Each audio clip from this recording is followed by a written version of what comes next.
Hi friends, welcome back to job కోసం చూడు channel. Friends, ఎవరైతే మన ఛానల్ని కొత్తగా చూస్తున్నారో సబ్స్క్రైబ్ అయితే చేసుకోండి. అంతేకాకుండా పక్కనే ఉన్న గంట సింబల్పై క్లిక్ చేయండి. అలా చేయడం ద్వారా నా నెక్స్ట్ వీడియో నోటిఫికేషన్ అనేది మీకు వస్తుంది.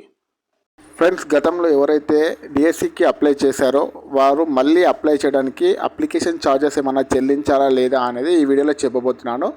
నేడు కొత్త డిఎస్సి నోటిఫికేషన్ అని ఒకటి మనకు వార్తాపత్రికలో వచ్చింది.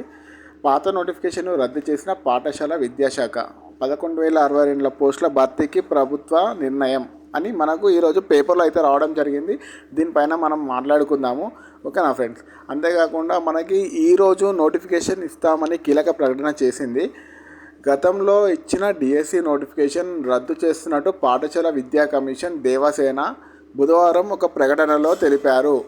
కొత్త నోటిఫికేషన్ గురువారం వెలువడే అవకాశం ఉందని విద్యాశాఖ వర్గాలు వెల్లడించాయి. గత ఏడాది సెప్టెంబర్ 6వ తేదీన 5,089 ఉద్యోగ పోస్టుల భర్తీకి సంబంధించిన డిఎస్సి నోటిఫికేషన్ వెలువడింది. ఈ పోస్టులకు 1,75,000 మంది దరఖాస్తు చేసుకున్నారు.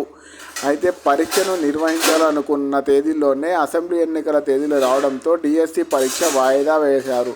కాగా కొత్త ప్రభుత్వం 11,062 పోస్టులు భర్తీ చేపట్టాలని నిర్ణయించింది. ఓకేనా?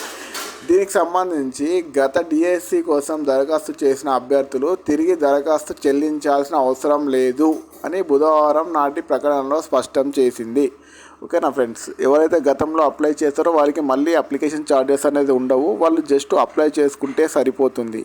ఓకేనా? ఈ వీడియో నచ్చినట్టయితే లైక్ చేయండి, షేర్ చేయండి, సబ్స్క్రైబ్ అయితే చేయండి. ఈ వీడియోకు నేను ఒక 1000 లైక్స్ రావాలి అనుకుంటున్నాను. మీ సపోర్ట్ అనేది ఉంటే ఇంకా మంచి వీడియోస్ అనేది నేను చేస్తాను. ఓకేనా?